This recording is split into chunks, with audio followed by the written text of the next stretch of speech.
Good everyone, welcome to today's Tackling Zero webinar. I'm Lachlan Forsyth. I'll be helping to guide today's discussion. Welcome to everyone who's joined us today, especially those joining for the first time. Just a bit of context, Tackling Zero is where we offer insights on topical sustainability issues, as well as stories about how Meridian, our customers and our partners are going about this. So far we've covered climate change, construction emissions, and corporate leadership in the sustainability space. Today we are talking emissions, reductions, removals, insetting, offsetting, and much, much more. Joining me as ever is our regular expert, Meridian's Head of Sustainability, Tina Frew. And today we have Mark Harris, Meridian's Sustainability Program Manager, who among other things leads our Forever Forest program. Welcome to you both. Now, just a bit of housekeeping. We've set aside some time for questions at the end of this session. Please drop any questions you have into the chat function up the top. If our session does run long and we don't have time, you can still email us at corporatecomms@meridianenergy.co.nz. Tina, I'm going to get you to kick us off. Can you just contextualise for us what Forever Forest is and how it fits into Meridian's strategy and suite of biodiversity actions? Absolutely. So Forever Forest is a large-scale planting program for the company. And so just to place where that sits into our group strategy, we've got quite a big focus on climate action at a really high level with plenty of connections to nature across everything we're doing. So the climate action plan that you're looking at here is something we've had in place for a while now that we update regularly. It's got three big priorities if you're sort of looking over to the left-hand side of the screen there. So firstly, maximising renewable energy generation in New Zealand is a really big thing that we've got a lot of focus on. I guess it has an inherent reliance on nature, using wind, sun and water to create electricity. Some of our other nature work in that space is looking at the locally specific work we do at our generation assets. So this would include assessing biodiversity values and maintaining that through, mitigation projects such as Project River Recovery. Some people might have heard it. This is an example of something linked to the Waitaki Power Scheme, which is looking at braided river ecosystems and things like that. That second one down there around increasing customer decarbonisation, lots of interesting new products in that space to enable more transport, electrification and demand flex is an interesting new space. And the bottom one down there, managing our emissions and building capability. So this is where Forever Forests plays a unique role for us. So under this priority, we look at our company emission reduction targets and plans. We've got some 2030 targets and some out in the longer term. So this will be things like looking at our vehicles, air travel, how we shave emissions out of our construction projects. And then Forever Forests was started back in 2019, I think it was, and this is around the action we take to create a forest which removes carbon from the atmosphere. So really exciting, and it's been quite the journey, so looking forward to sharing more on that. Back to you, Lachlan. Thanks for that, Tina. Mark, Meridian isn't in the forestry business, so what did it take to get a program like this underway? Sure, Lachlan. You're dead right. We're not foresters. We're generators of electricity and retailers. So as Tina said, we went to the market in 2018, 2019 with an RFP, and we selected a consortium headed by ECOS, who are our carbon forestry advisors and also our interface into the ETS. And with them came a forestry company. So these are forestry outfits. So Laurie Forestry are based in South Canterbury, and latterly a company called Seeds NZ for the native component. So very early on, we recognised that we didn't have the skill or any expertise in this area, so we went to the market. Probably the other factor is in getting it going is that the Meridian people themselves. So there's a wide range of people in the company who are contributing to Forever Forest, or have contributed in terms of sort of finance, legal, advice, and so on. So everyone is doing that over and above their day jobs in the business, which is commendable and probably speaks to just our ethos as a company and people's enthusiasm for all things like this. It wasn't hard to get people on board internally to get to support the program. And just to give us a bit of context before I move to Tina with the next question, how big is this program at the moment? How many trees have you planted? How many sites are you looking at around New Zealand? Sure. So in total, around about 1,000 hectares, which is equivalent of sort of 2,000 sports pitches. Is another way of thinking about it. 1,000 hectares. In terms of stems planted, it would be. We're having this recalibrated now, and I'll explain why in a second. But it'd be the thick end of 1 million plants in the ground. There are 14 individual sites, but the bulk of them are in the Tawaipunamu in the South Island, with a couple up in the North Island. And they're sort of geographically spread around the island. So West Coast, East Coast, Southland, Tasman, and so on.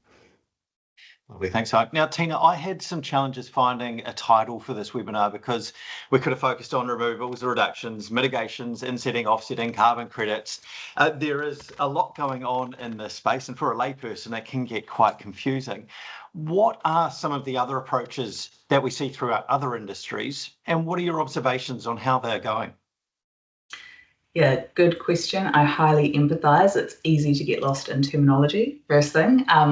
I think at a really high level, I think about things in kind of as two sort of broad approach buckets. So I think in the first place, it's around doing good in the first place where we can. And then sort of secondly, like what are we going to do to mitigate impacts where potentially negative things aren't yet avoidable, potentially for a bunch of good reasons. And I guess I would say any solution has pros and cons. And I think everyone out there is doing things to maximise the good and minimise the negative.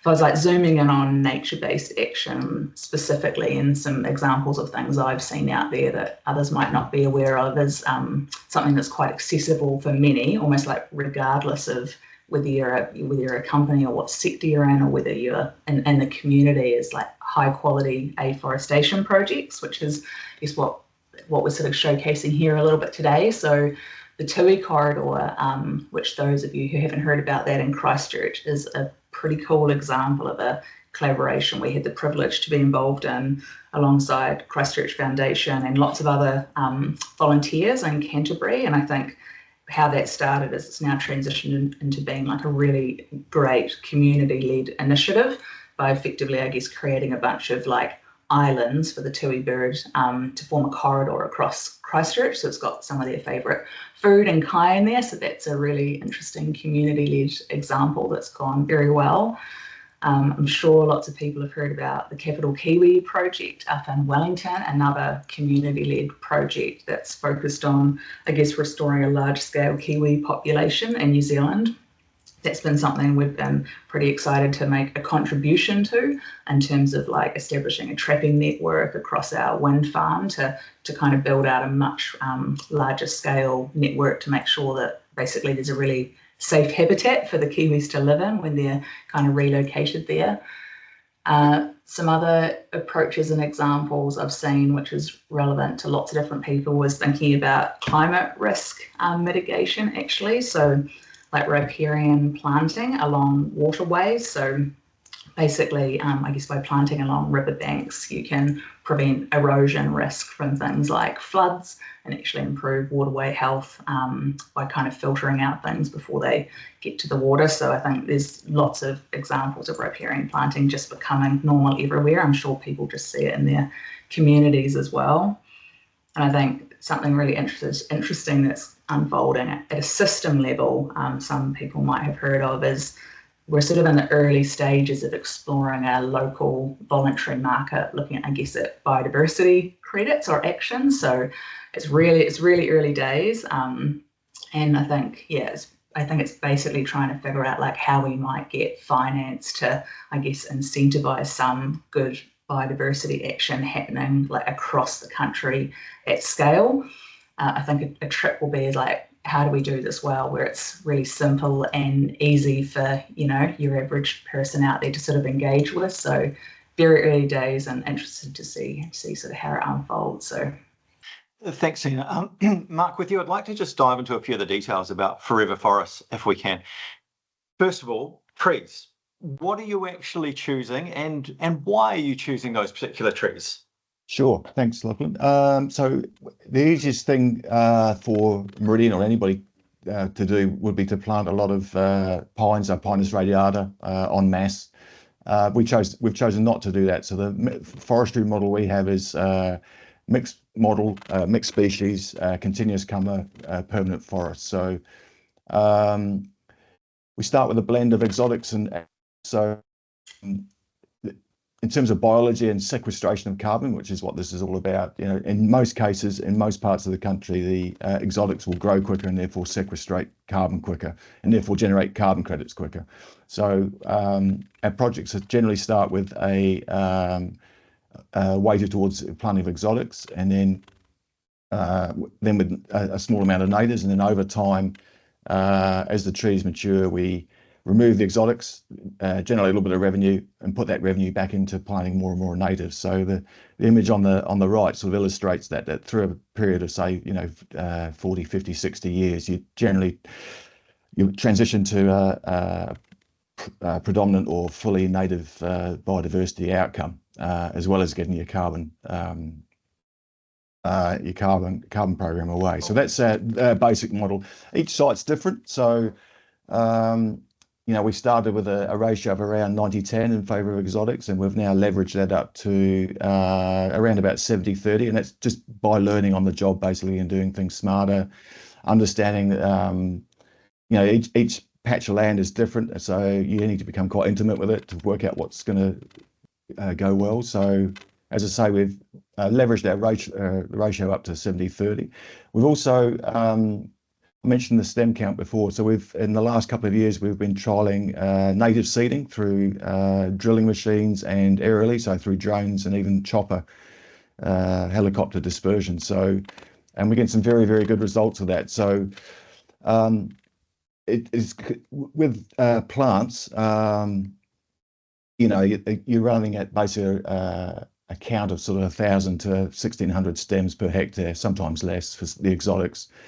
With the natives, with the drilling and aerial dispersion, you're literally coating the land or spraying the land with millions of seeds, and accepting that not all of it will get away. So it's the stem count's an interesting statistic. It's certainly, I think, well north of 1 million plants that we've got underway through these various techniques, planting, using a drilling machine that's as depicted there, and then aerial seeding through drones. In terms of the species mix, so all natives are eco-sourced for the sites, and typically would comprise things like manuka, kakatea, wineberries, mahois. It just depends what the local ecology is best suited for. In terms of the exotics, we've not used radiata, so I'll make that very clear now.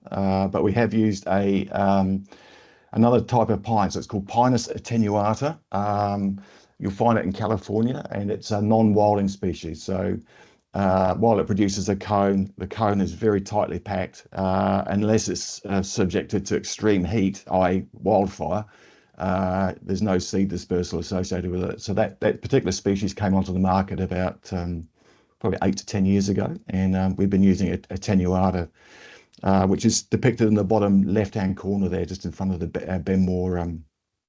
Benmore Dam. That's a attenuata planting. In terms of other exotics, we're using various species of eucalypt, redwoods, cypress, alders, and in a specific case, a species called cork oak, so Quercus super.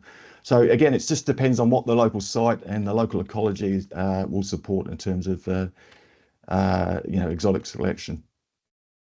Thanks for that, Mark. I'm really pleased that you tackled that wilding pine one. Whenever I share one of the stories, it's inevitably one of the first questions that we get. One of the other questions we get is rabbits. How do you actually deal with rabbits around there? The little picture that you've got down in the right-hand corner, for example.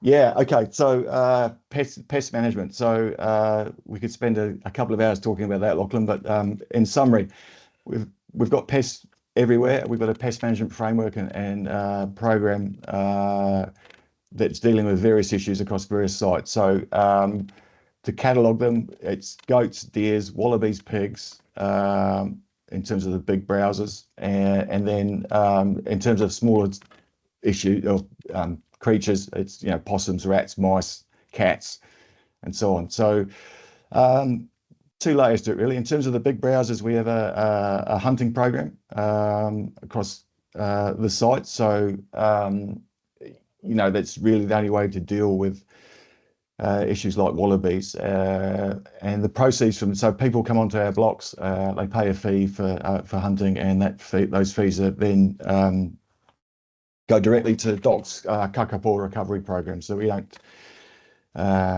accrue any of that revenue. We just pass it through to DOC. In terms of, and it's an active program, so you know, it's you know, the scale of the pest issue in New Zealand is in some days is quite daunting. You know, it's we're making our contribution, but it's an enormous issue for the country. So you know, we just got to keep at it, basically daily, weekly, and so on, to keep pressure on local populations of pest species. We've got a fleet of 120 auto traps, so NZ auto traps. So there's a depiction of one there. So these are fantastic little machines that are basically self-supporting. You know, you plug them in, wire them up, power them up, and they'll run for months. And they're very successful in taking out possums, rats, mice, cats as well. So I mean, you know, the numbers that we're getting off our sites are in the thousands in terms of pest removal. Sorry, going back to your question about hares. I mean, again, it comes down to it's an active shooting program. So the bottom right-hand image is a aerially seeded manuka at our site in Southland, Oropuki. So that's a manuka that's grown from seed to about, you know, 6 inches, 4 or 5, 6 inches or so in the space of about 5 months. And you know, we've got the auto trap program and the hunting program for primarily for hares and possums on that particular site. So it's really a case of keeping the pressure on it. Lovely. Thank you for that, Mark. Tina, climate risk is a big focus in New Zealand, particularly with the introduction of things like New Zealand climate standards. Has this been something that the Forever Forest program has considered? Yes, we actually did a climate risk assessment on our Forever Forest program. Like, I guess we consider Forever Forest just as a part of our asset base. So they're not renewable energy generation assets, but they are assets that we've invested in. So I think you would have seen on the image shown before that we've got good geographic diversity over where those parcels of land are. So I guess the approach we took is we've got a risk assessment process, and we basically had a look at like what might the impact be on those blocks if, for example, there was a large weather event. Like, might that cause a significant landslide or something like that that might take out a lot of that I guess that plant population. So I think it was an interesting exercise to go through, where it just highlighted that the geographic diversification actually shows that the program is resilient. I mean, basically trees suck carbon out of the atmosphere as they grow over their lifetime. So if a tree is impacted from a landslide or whatever it is, the removal of that carbon from the atmosphere stops. So, I mean, where we got to was that looking at our largest block, like, we would look to replace those trees if there was an impact, but it wasn't a material risk. So it was a good housekeeping exercise to go through and have a look. But it's definitely something top of mind, not just for forests, but lots of things. So yeah. Now, I just have a couple more questions I'm going to run through with Tina and Mark, and then we're going to be moving into Q&A. So just a reminder to drop any questions you've got into the Q&A function, and we'll cover them off shortly. Mark, you're shortly coming up to the end of establishment planting, so the first tranche of it. Where to from here for this program? Yeah, thanks, Lachlan. We've just finished our last major planting in August last year, last month at the back of Oamaru, down on the lower Waitaki. So for the rest of the season this year, we've got just basically infill. So we've got a few things we just need to sort out across the sites. Blanking is a technical term, where you're just putting in new trees for dead ones. You know, part of this program is accepting a level of mortality with your tree planting, because that's where nature takes you. So you know, we've got some blanking and infill to do. We've basically got a conveyor belt of parts of projects. So, as we plant, we wait a few months or up to a year, and then we go back and do a survival count to see what's got through. We gather that evidence up, and then we put an application into MPI to put the forest into the ETS. And then at some point you get your registration through and you can start earning credit. So that's the process that is taking place with all our sites, and they're all in various stages of progressing through that process. So we'll finish our planting this season. We might have a little bit more to do in the autumn, if depending how nature tells us we're doing over the summer, and hopefully by the middle of next year we'll have completed all our registrations and have a 1,000-hectare carbon forest spread across the various sites, registered in the ETS and producing credits. So we've got credits in the bank now from the earlier planting. So it is, I say, a process like and a sort of conveyor belt of projects and parts of projects going through the MPI's process. Thanks, Mark. I'm going to quickly ask one question to Tina, and then we're going to move to questions. And Tina, it's just largely around results. What have you seen at this point, and are they what you expected? So lots of interesting outcomes and results. I thought I'd start with actually the one of inspiration actually, and something to focus around, particularly for our people and all of those people that have been involved over the years. So I think it's been a very tangible thing that we're kind of on the tail end of delivering, and at the time that it was created, and big hats off to the leadership of Mark on the call here, but it was a big, bold kind of project that was put on the table. It was new to us, and I think that it's really been something that a lot of staff have rallied around. So it's great to have something really big and challenging be delivered. That's great. I think secondly, other results, Mark's spoken about the carbon credits. In real terms, that is, we're literally sucking emissions out of the atmosphere as these trees grow. So we've got measurement metrics around that. We've spoken about carbon credit numbers and trees in the ground. So I think those are some pretty material figures there. I think the other thing is around just some of the innovation that's come out of the program. So we sort of talked around costs a little bit, but we would love to do native only and really dial up that proportion, and we do it where we can. But I think some of the planting techniques that Mark was talking about before is really trying to challenge how we do this to bring that cost down, so we can maximise the native ratio from the outset. So I think there's been different aerial drops and things like that to really accelerate how we kind of scale that bit of work. And the other thing is wildlife. We talked about predator management before, and there's been a lot focused on some of those browsers, which is around protecting the carbon asset or the trees, but I guess we're effectively creating new habitat for wildlife to come to and live in. So just trying to make sure that pest control program is focused on making it a safe home for species to come to, because we really need to give kind of a leg up to some of our endemic species found only here in New Zealand. So that's some of my reflections. Sina, we're going to move to questions. We're going to start with one from Tui, and this is for Mark. And it asks about, there's been a lot of focus on forestry slag recently. Will any of Meridian's forest be harvested in the future? And if so, what mitigations would be in place to reduce that problem? Yeah, thanks, Lachlan. Thanks, Tui. There will be some incremental harvesting. So as I mentioned before, the model would see the incremental removal of exotics through time to make way for more natives. So the way the forests have been designed and set up is to allow for machinery to move into the forest, remove trees and take them out. So it's quite a discrete process. It's not like, as we see up and down the country in the more large scale plantation harvesting where you end up with scarified hillsides. It's not that. In effect, or a short way of saying this is that there is no slash. The trees that come out will be, taken away and used in some form or other. So technically it is a harvest, but it's a sort of different sort of harvest process. Question here from Anahita. When assessing the climate resilience of a site, is consideration given to more erosion-prone land to help stabilise the whenua and provide benefits for the community? And so Anahita is thinking specifically of areas such as Tairāwhiti. Yeah, sure. Okay. So the sites, we've got three types of site really. There's of the 14 projects, we've built forests, if you like, on our own land, so our own hydro and wind land, where it's been appropriate.